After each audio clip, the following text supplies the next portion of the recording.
By the summer of 1862, Abraham Lincoln realized that the internal order of the United States was at a breaking point as the Union war machine suffered from a catastrophic lack of momentum, and the external order of Europe threatened to recognize the Confederacy as a sovereign nation.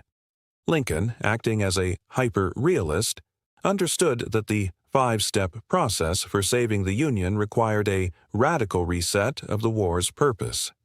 His goal was the total preservation of the American experiment. His problem was that slavery acted as the biological engine of the Southern Rebellion. His diagnosis was that the Union could not win a war of attrition, while the South used enslaved labor to feed its armies. His design was a military necessity decree to strike at the heart of the Confederate economy, and his execution was a masterclass in calculated risk and strategic timing. In July 1862, Lincoln presented a draft of the Emancipation Proclamation to his team of rivals cabinet, but Secretary of State William Seward provided a crucial data point, arguing that issuing the decree after a string of Union defeats would look like an act of desperation.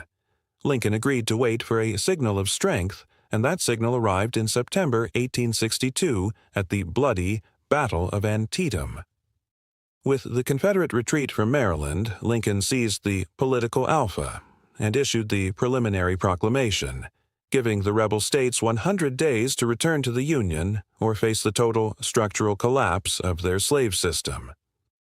On January 1, 1863, the mechanical reality of the war changed forever. As Lincoln prepared to sign the final document in his office, his hand was trembling from hours of greeting New Year's Day visitors, but he paused to ensure the internal order of his signature was perfect, famously stating that if his name ever went into history, it would be for this act, and his whole soul was in it. The signing of the proclamation was the ultimate synthesis of law and morality. It did not immediately free every enslaved person, but it turned the Union Army into a liberation machine that dismantled slavery as it advanced.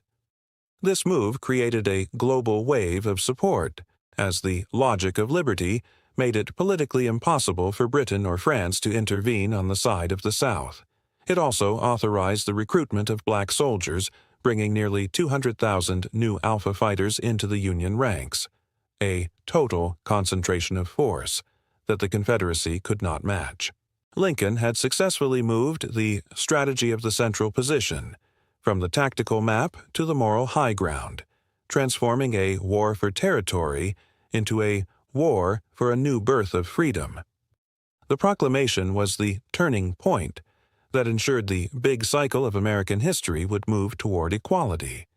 Focus on the tension of the cabinet meeting, embrace the cold-blooded military logic behind the moral decree, and remember that the most powerful part of any machine is the moral anchor that gives it purpose. This was the secret of 1863, and the reason Lincoln's brand, as the great emancipator, remains the North Star of the American identity. As the sun rose on January 1, 1863, the mechanical reality of the American Civil War underwent a profound internal order shift as the Emancipation Proclamation transformed the Union Army from an occupational force into a liberation machine.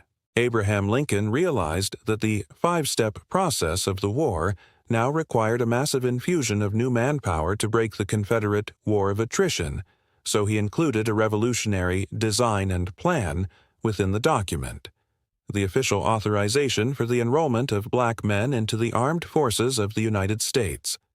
This was a masterstroke of calculated risk that ignored the disorder of Northern racial prejudice in favor of a total concentration of force against the rebellion. Within months, the data flow of the war changed as the first regiments of the United States colored troops began to form, creating a new alpha on the battlefield that the South had no mechanical logic to counter.